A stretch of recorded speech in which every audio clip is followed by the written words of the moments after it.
Mercury ama Atwaridi katika astrolojia ni sayari inayosimamia akili yako, fikira zako, jinsi unavyofikiria, jinsi unavyonena, jinsi unavyofanya maamuzi na jinsi unavyosambaza ujumbe wako hapa ardhini. Pia inasimamia jinsi unavyopata kujifundisha vitu vipya na jinsi unavyosikiliza vitu na pia vile unavyofanya biashara na watu haswa kupitia masuala ya teknolojia. Pia inasimamia mahusiano yako na ndugu zako, usafiri wa muda mfupi na vile unavyozungumza na watu.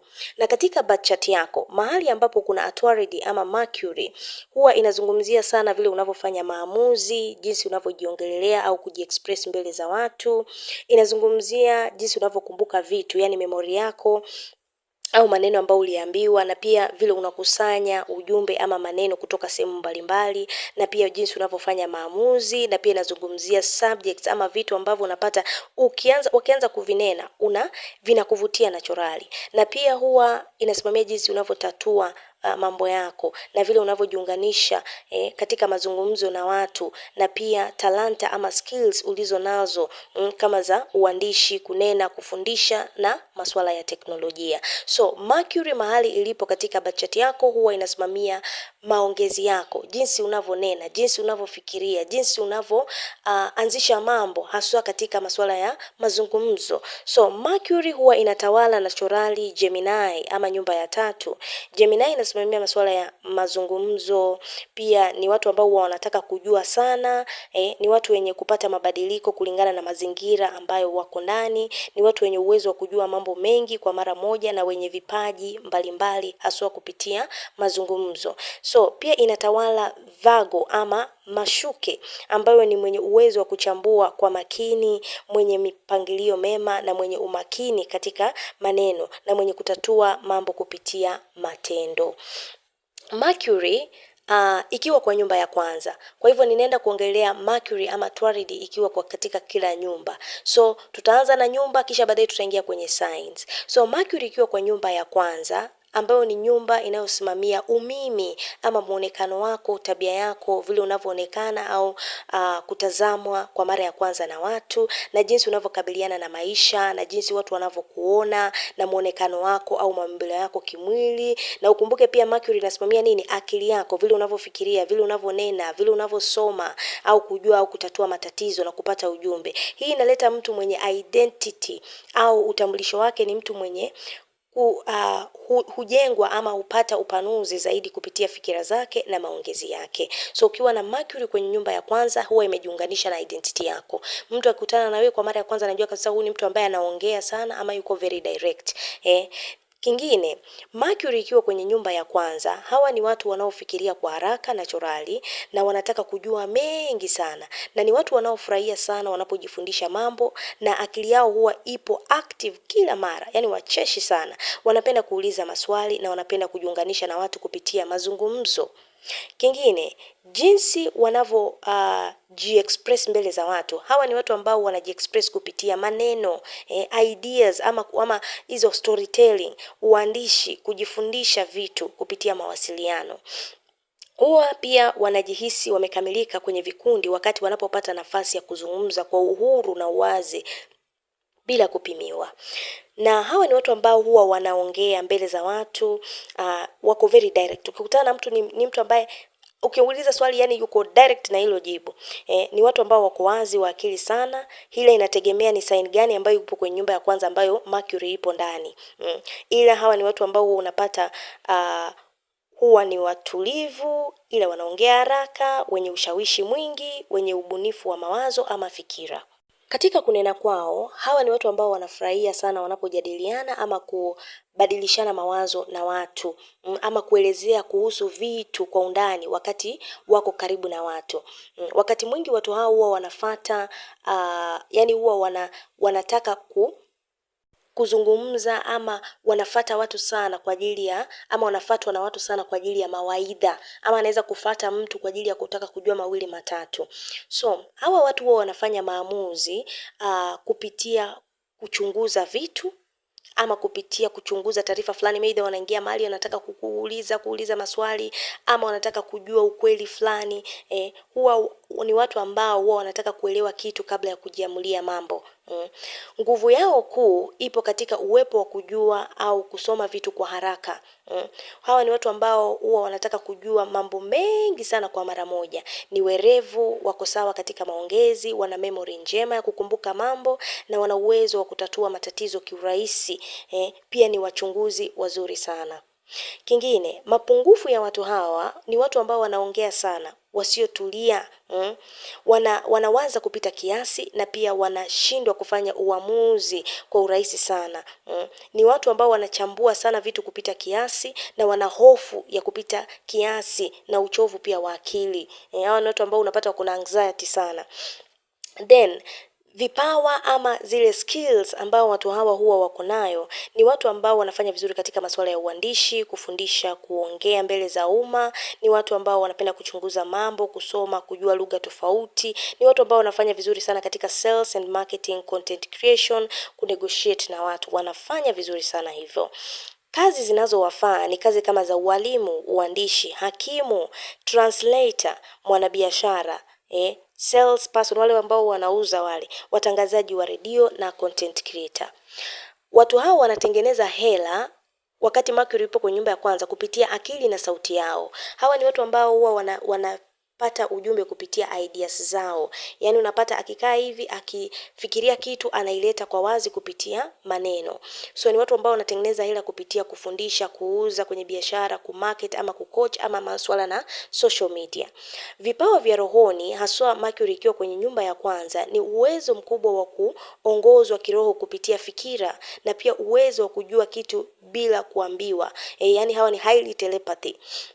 Pia wana uwezo kupitia wanaweza kupata ujumbe kupitia fikira zao, mawazo yao, yani very very intuitive, na wana uwezo wa kuunganisha maneno ambayo yalikosa kunenwa, na pia uwepo wa kupata hekima ama maarifa ya rohoni.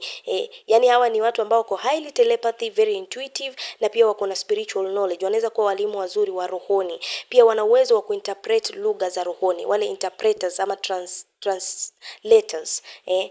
Na jinsi wanavyo manifest, maana sayari ya Mercury ama Atwaridi pia inasimamia jinsi unavyo manifest vitu.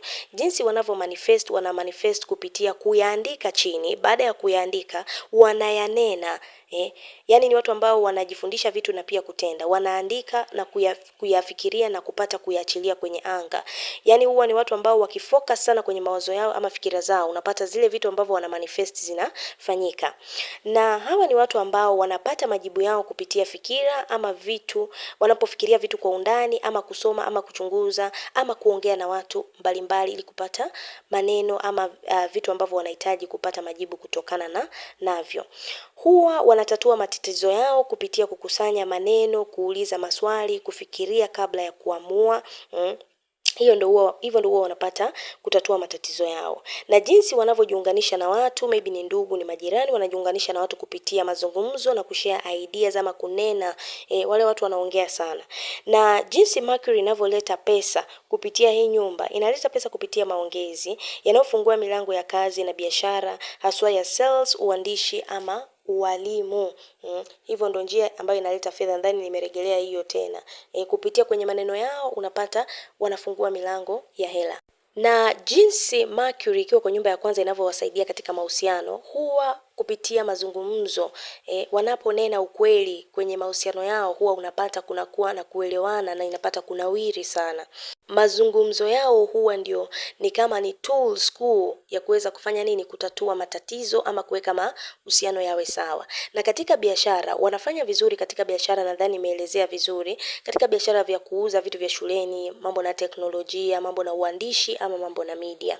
Katika masuala ya kuongea mbele za watu, yani public speaking, hawa ni watu ambao huwa wako wajasiri sana, haswa katika masuala ya kunena. Wanajua kuelezea mambo kwa matendo na pia kwa maneno. Wengi wao huwa wanapata kufahamu watu ambao wanawasikiliza huwa wanapata kumbuka kupitia sauti zao, ideas zao na umakini wao katika maongezi yao.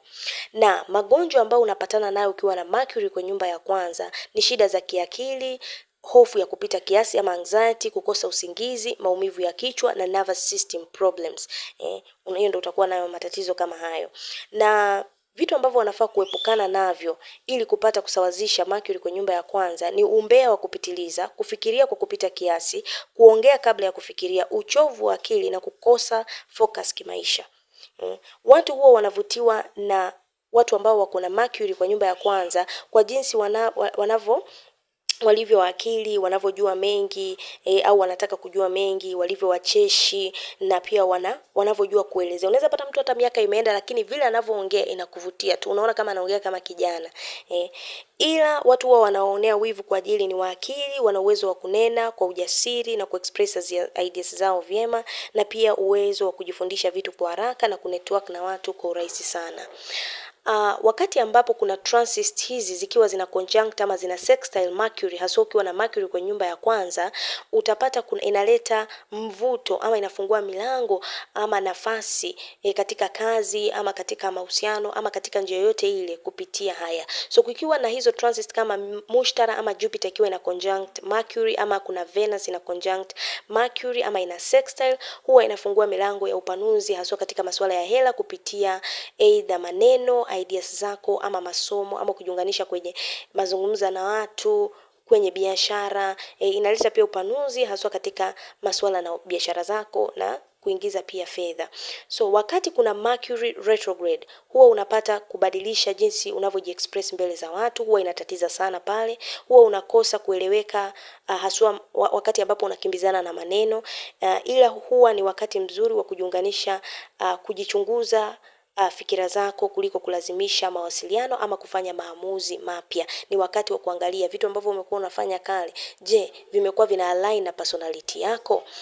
So hiyo ni kuhusu Mercury ikiwa kwa nyumba ya kwanza. Kumbuka Mercury kwa nyumba ya kwanza inaleta talanta ama skills za ardhini, zile vitu ambavyo ukifanya unapata unaingiza hela kupitia haswa akili yako, fikira zako ama maneno yako. Mahali Mercury ipo huwa inachipua ama inafungua hiyo nyumba kupitia mazungumzo ama maneno ama ideas zako. Unapojifundisha kuweza kujiexpress mbele za watu bila kuoga, unapata unapenya. Mercury pia huwa inasimamia the throat chakra. The throat chakra inasimamia jinsi unavyoexpress maneno yako, jinsi unavyojiongelelea, jinsi unavyojisemea, jinsi unavyozungumza, jinsi unavyojipigania kupitia maongezi. So mahali Mercury itakuwa ndio mahali ambapo ukinena either unavutia watu ama unaharibu ama unafungua milango yako. So hii ni Mercury kwa nyumba ya kwanza. Nitakuwa napata kuendeleza Mercury kwa nyumba ya pili, ya tatu, hivyo tukiendelea mbele. I hope umenielewa kufika hapa, na ukiwa unaona imekuingia sana na unahitaji kufuatilizia, unaweza like, ukasubscribe, ukashare kwa channel yangu na ukapata kujifundisha mengi kuhusu hizi transits ama Mercury ikiwa kwenye nyumba mbalimbali.